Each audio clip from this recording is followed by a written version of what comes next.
प्रिय विद्यार्थियों, आज हम कक्षा 12 के सर्वाधिक इम्पॉर्टेंट पाठ सुभाषित रत्नानि का अध्ययन करेंगे।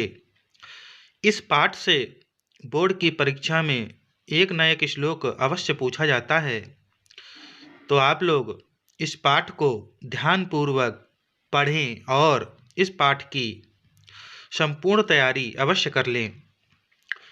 तो इस पाठ का नाम है सुभाषित रत्नानि। शु माने सुंदर, भाषित माने वचन, रत्नानि माने रत्नों के समान, अर्थात सुंदर वचन रूपी रत्न। सुंदर जो वचन होते हैं वह किसी रत्न या खजाने से कम नहीं होते, जिनको संजो करके हम अपना विकास कर सकते हैं, चाहे वो नैतिक विकास हो या आध्यात्मिक विकास हो या आर्थिक विकास हो। सभी विकास में ये सुंदर वचन हमारे लिए बहुत कारगर सिद्ध होते हैं।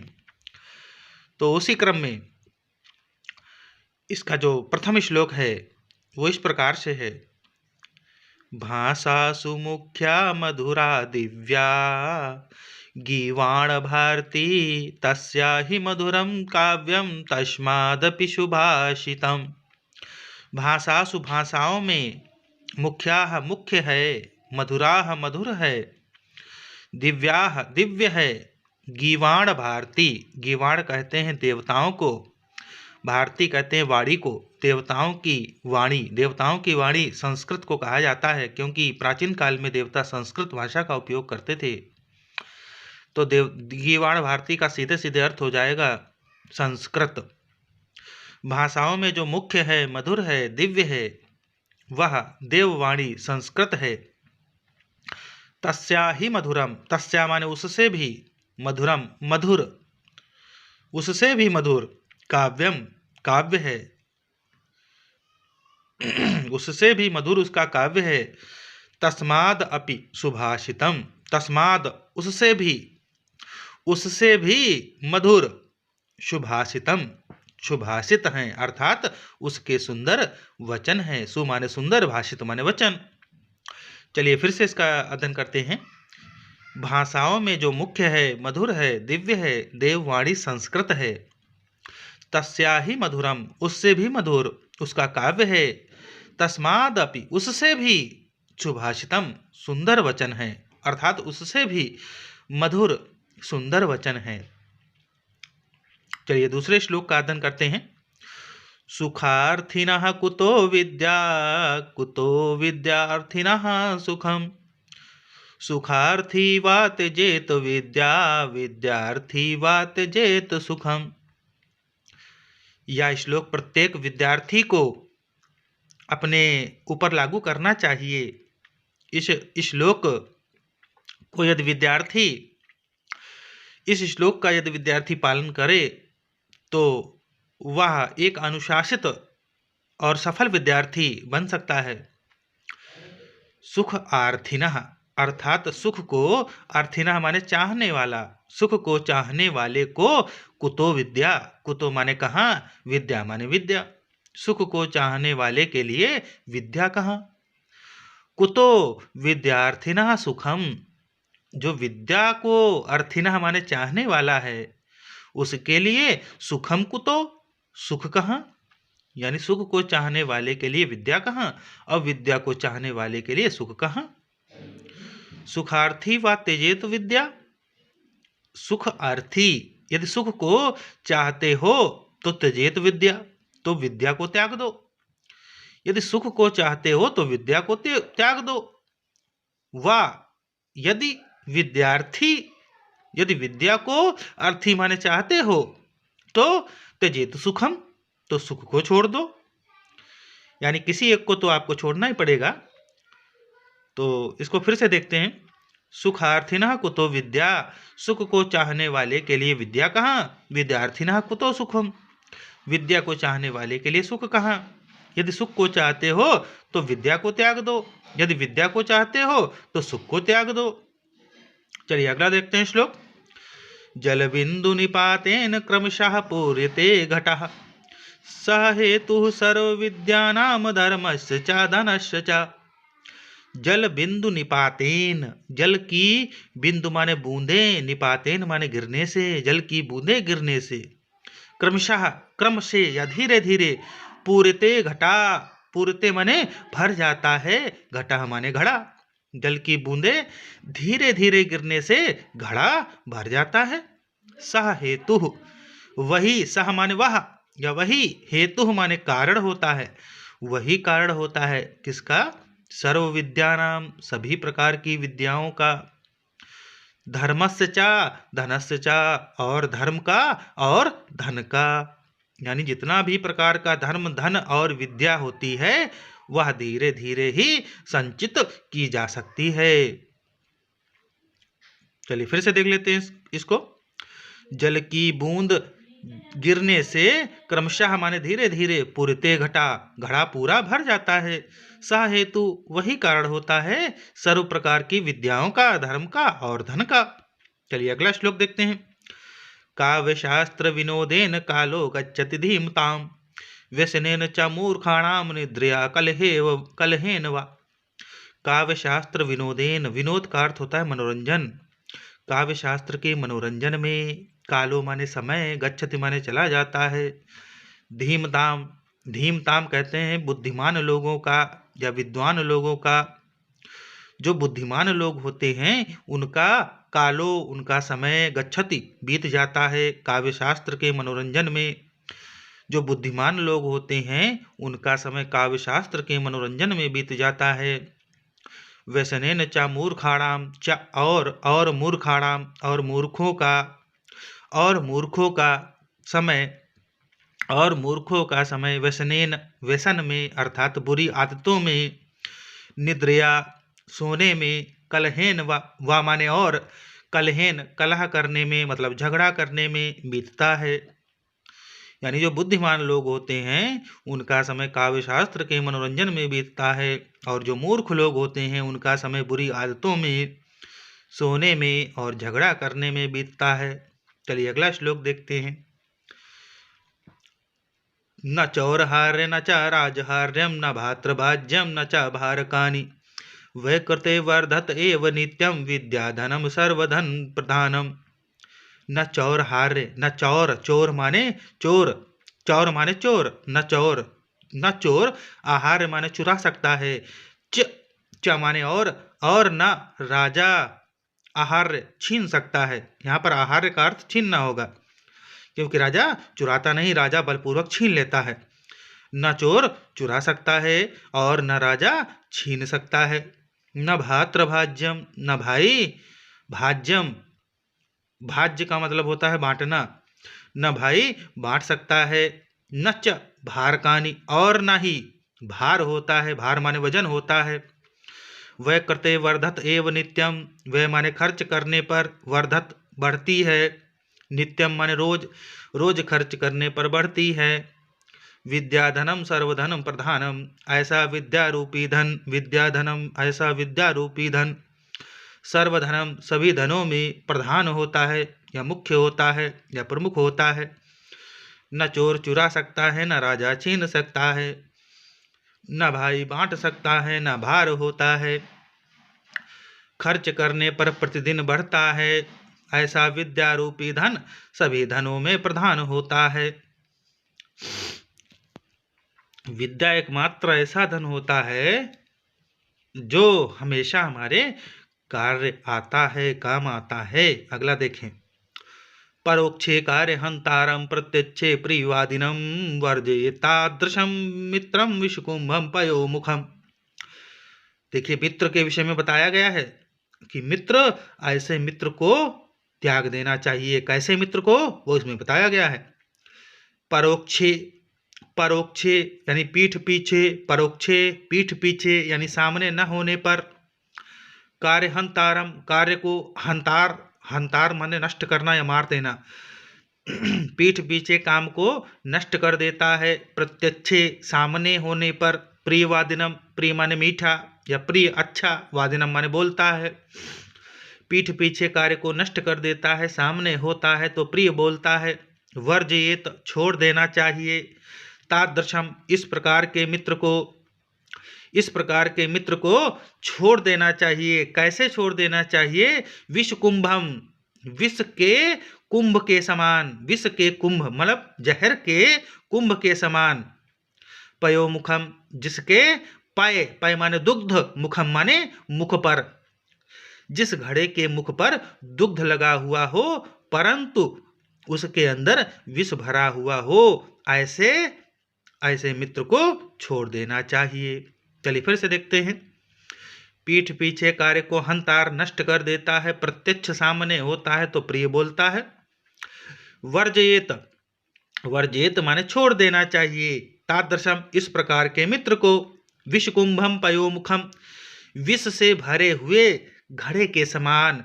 पयोमुखम, जिसके मुख पर पय, पय माने दुग्ध लगा हुआ हो, छोड़ दिया जाता है। चलिए अगला देखते हैं श्लोक।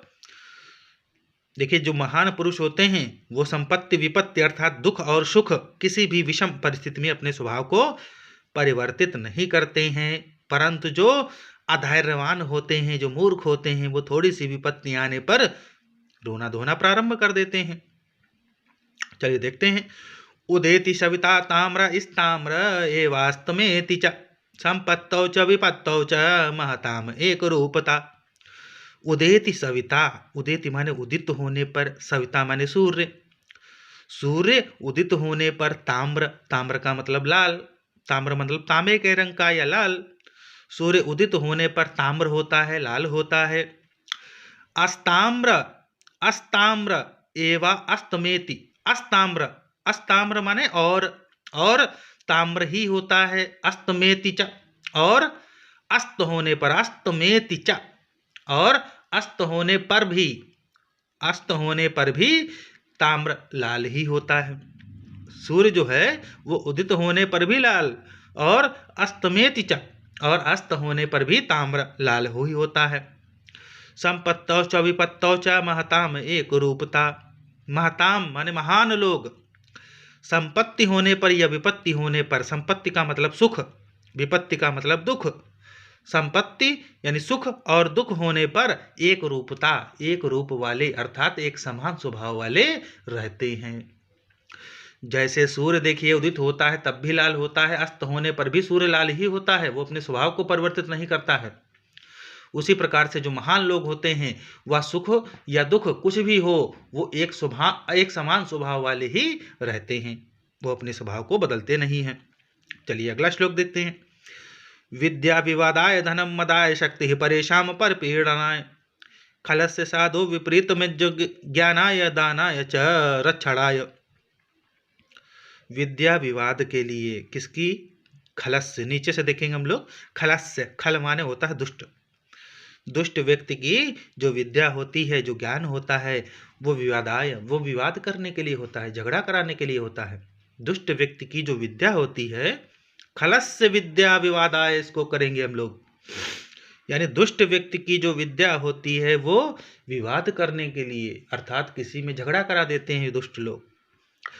खलस्य धनम मदाय, दुष्ट व्यक्ति का जो धन होता है वो मद के लिए, मद माने होता है घमंड, घमंड करने के लिए होता है। खलस्य शक्ति है परेशान पर पीड़नाय, सभी के साथ खल का हम लोग अपने मन से प्रयोग करेंगे। खलस्य यानी दुष्ट की जो शक्ति होती है, ताकत होती है, वह परेशान, परेशान माने दूसरों को, परिपीड़नाय पीड़ा देने के लिए, कष्ट देने के लिए होती है। साधोह विपरीत, इसके विपरीत, विपरीत माने होता है उल्टा, इसके उलट या इसके विपरीत। साधोह जो साधु लोग होते हैं, अर्थात साधोह का मतलब यहाँ पर सज्जन होगा। इसके विपरीत जो सज्जन लोग होते हैं उनकी विद्या, विद्या ऊपर से हम लोग देखेंगे, उनकी विद्या ज्ञानाय, आगे जो है वो ज्ञानाय है, उनकी जो विद्या होती है वो ज्ञान के लिए होती है। धनम दानाय, धन जो होता है, धन ऊपर से हम लोग देखेंगे, धनम दानाय, उनका जो धन होता है वो दान देने के लिए होता है। शक्ति रक्षणाय, और च आगे लगा हुआ है, च और शक्ति रक्षणाय, और उनकी जो शक्ति होती है, उनकी जो ताकत होती है वो अब परिपीड़ना, परेशान रक्षणाय हम लोग करेंगे, परेशान माने दूसरों की, रक्षणाय माने रक्षा करने के लिए होती है। थोड़ा सा श्लोक जो है वो थोड़ा सा कठिन होगा, लेकिन आप लोग अगर ध्यान से इसको देखेंगे, ध्यान देंगे तो ये आपको पूरी तरीके से समझ में आ जाएगा। चलिए फिर से इसको देखते हैं। खलस्य विद्या विवादाय, जो दुष्ट व्यक्ति होते हैं उनकी विद्या झगड़ा कराने के लिए होती है। खलस्य धनम मदाय, दुष्ट व्यक्ति का धन घमंड करने के लिए होता है। खलस्य शक्ति है परेशान पर पीड़ाय, खल व्यक्ति की अर्थात दुष्ट व्यक्ति की जो ताकत होती है, जो शक्ति होती है, वह परेशान दूसरों को पीड़ा देने के लिए होती है। इसके विपरीत विपरीत इसके विपरीत साधोह, जो सज्जन लोग होते हैं, उनकी विद्या ज्ञानाय, ज्ञान के लिए होती है। उनका धन दानाय, दान के लिए होता है। उनकी शक्ति परेशान रक्षणाय, परेशान माने दूसरों की, रक्षणाय माने रक्षा करने के लिए होती है। यानी इसके पूरे उलट, दुष्ट व्यक्ति से पूर्ण रूप से उलट होते हैं सज्जन व्यक्ति। चलिए अगला श्लोक हम लोग देखते हैं। सहसा विदधीत न क्रियाम विवेका परम पदा पदम वृणते हु विमृश्य कारणम गुरुलुब्धा स्वयमेव संपदा। सहसा, सहसा का मतलब होता है अचानक। अचानक विदधीत, विदधीत माने होता है करना चाहिए, न माने नहीं, यानी नहीं करना चाहिए, अचानक नहीं करना चाहिए। क्रियाम, क्रियाम माने कार्य को, अचानक किसी भी कार्य को नहीं करना चाहिए, क्योंकि अविवेक जो होता है, अविवेक का मतलब होता है बिना विचारे कार्य करना। जो अविवेक होता है, यानी जो बिना विचारे कार्य करते हैं, वो परम आपदा पदम, परम माने बहुत बड़ी, आपदा माने आपत्तियां या मुसीबत का पदम, पदम माने कारण बन जाता है। वैसे पदम माने स्थान भी होता है, लेकिन यहां पर पदम माने कारण हो जाएगा। अचानक कोई भी कार्य नहीं करना चाहिए, क्योंकि अविवेक जो होता है वो बहुत बड़ी आपत्तियों का कारण होता है। पदम, पदम माने स्थान या कारण होता है। वृणते ही विमृश्य कारणम, ही माने क्योंकि, विमृश्य, विमृश्य माने सोच विचार कर, कारणम माने कार्य करने वाले, ही माने क्योंकि, विमृश्य कारणम सोच विचार कर कार्य करने वाले के, गुण लुब्धा गुणों पर लुब्ध होकर, मोहित होकर, स्वयमेव संपदा वृणते, स्वयं ही संपदा माने संपत्तियां, वृणते उसका वर्ण कर लेती हैं, उसको चुन लेती हैं, उसके पास चली जाती हैं। फिर से देखते हैं इस श्लोक को। सहसा अचानक, न विदित नहीं करना चाहिए, क्रियाम माने कार्य को, अचानक किसी कार्य को नहीं करना चाहिए, क्योंकि अविवेक जो होता है वो बड़ी आपत्तियों का पदम माने कारण बन जाता है। ही माने क्योंकि जो विमृश्य कारणम, जो सोच समझ कर कार्य करते हैं, उनके गुणों पर लुब्ध होकर, मोहित होकर, स्वयं ही संपत्तियां उसका वर्ण कर लेती हैं। चलिए अगला श्लोक देखते हैं। वज्रादपि कठोराणि मृतूनि कुसुमादपि लोकोत्तराणाम चेतांसि को नु विज्ञातुम अहर्ति। जो महान पुरुष होते हैं उनके स्वभाव के बारे में कोई भी नहीं जान सकता, वो स्वयं अपने स्वभाव के बारे में नहीं जानते हैं, तो कोई अन्य उनके स्वभाव को कैसे समझ सकता है। जैसे श्री राम के स्वभाव के विषय में कोई नहीं जान सकता, वो कितने मृदु हैं और कभी कितने कठोर भी बन सकते हैं। चलिए देखते हैं। वज्रादपि कठोराणि मृदूनि कुसुमादपि, वज्र से भी कठोर, वज्रादपि वज्र से भी कठोर, वज्रादपि कठोराणि वज्र से भी कठोर, मृदूनि कुसुमादपि, मृदूनि माने कोमल, कुसुमाद अपि फूलों से भी अधिक कोमल, वज्र से भी अधिक कठोर, फूलों से भी अधिक कोमल। लोकोत्तराणाम, लोकोत्तर यानी इस संसार से हटके, अलौकिक, लोकोत्तर का मतलब यहाँ पर अलौकिक हो जाएगा। अलौकिक लोगों के चेतांस माने चित्त को या हृदय को, न विज्ञातुम अहर्ति, को न विज्ञातुम अहर्ति, को माने कोई, न माने नहीं, विज्ञातुम माने जान, अहर्ति माने सकता है, कोई नहीं जान सकता है। यानी वज्र से भी कठोर, फूलों से भी अधिक कोमल। लोकोत्तराणाम चेतांसी, महापुरुषों के चित्त को कोई भी नहीं जान सकता है। प्रीणाति यह सुचरितः पितरम स पुत्रो यद भर्तुर एव हितम इच्छति तत् कलत्रम तन्मित्र आपदि सुखे च समक्रियम यद एतत्रयम जगति पूर्ण कृतो लभन्ते। यह माने जो सुचरितय, सु माने सुंदर, चरितय है माने आचरण से, जो सुंदर आचरण से पितरम प्रीणाति, पितरम माने माता पिता को, प्रीणाति माने प्रसन्न रखता है, जो अपने सुंदर आचरण से अपने माता पिता को प्रसन्न रखता है।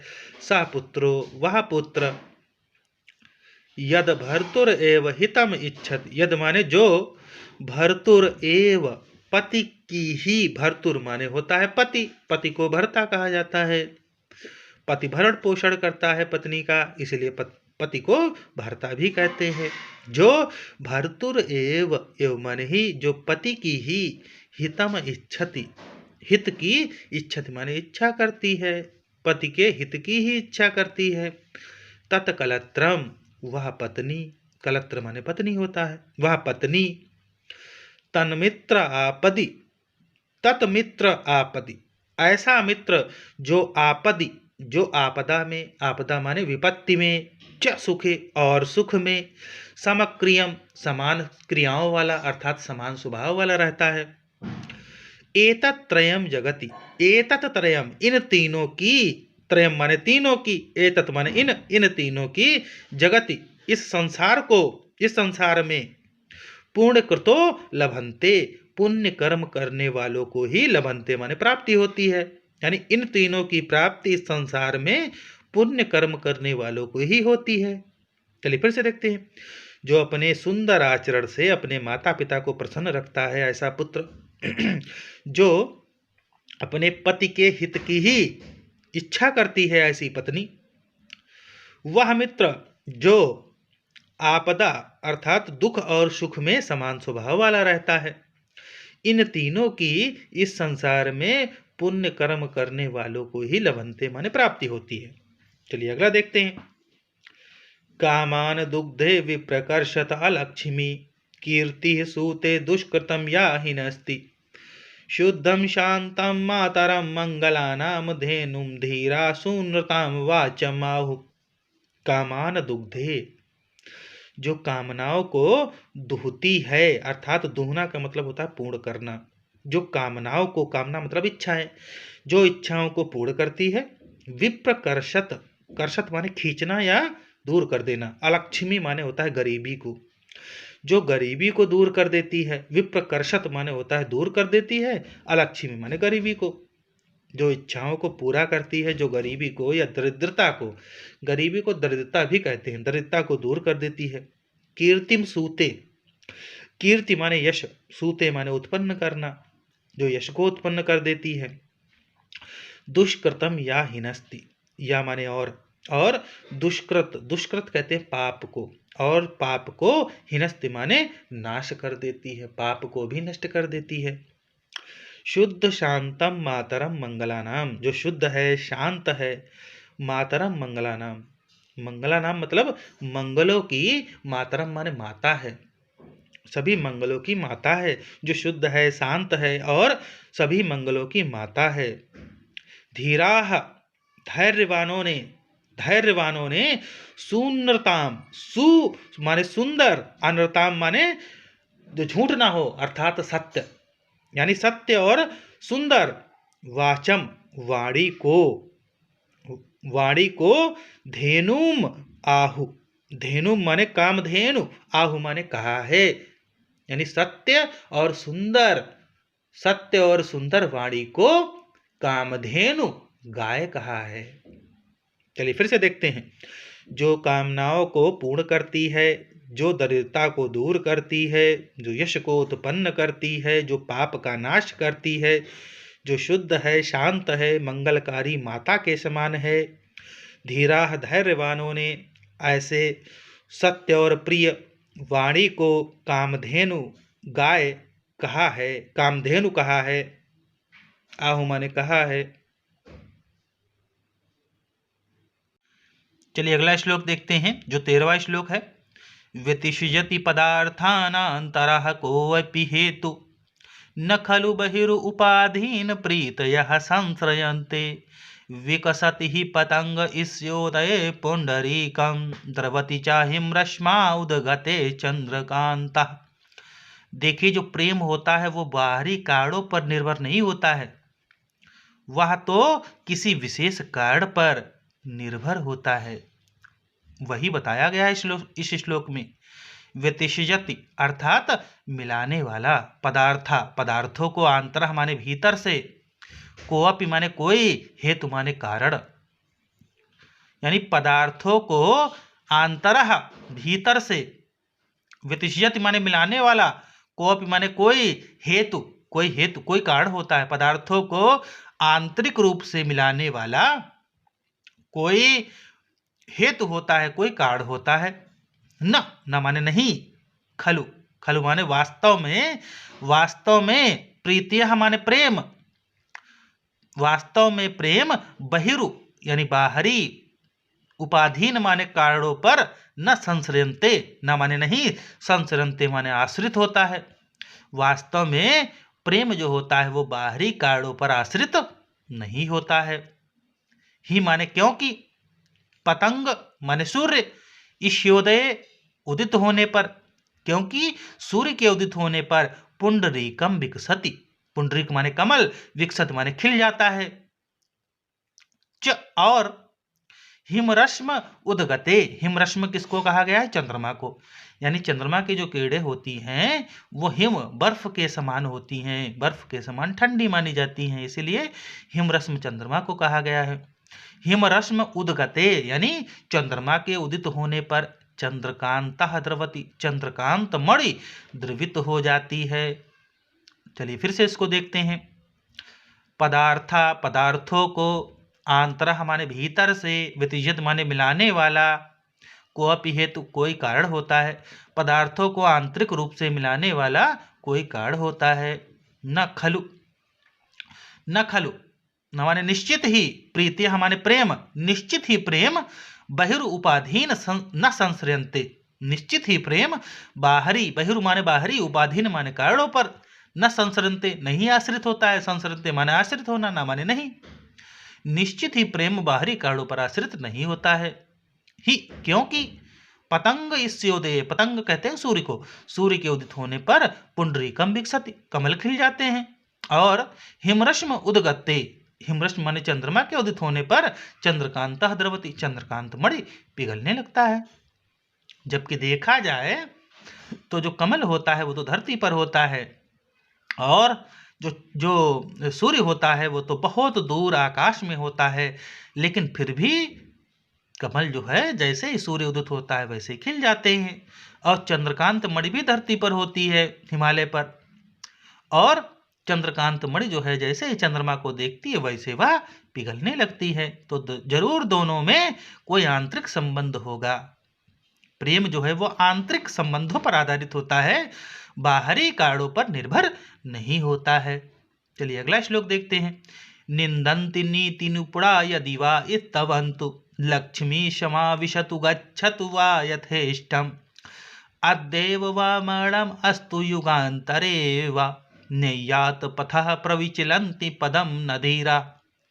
निंदन्तु नीति निपुणः, नीति में निपुण लोग, नीति में जो निपुण लोग होते हैं, निंदन्तु निंदा करें, यदि वा स्तवन्तु, यदि नीति में निपुण लोग निंदा करें, वा स्तवन्तु, वा माने अथवा, स्तवन्तु माने स्तुत करें, स्तुत का मतलब बड़ाई करें या प्रशंसा करें।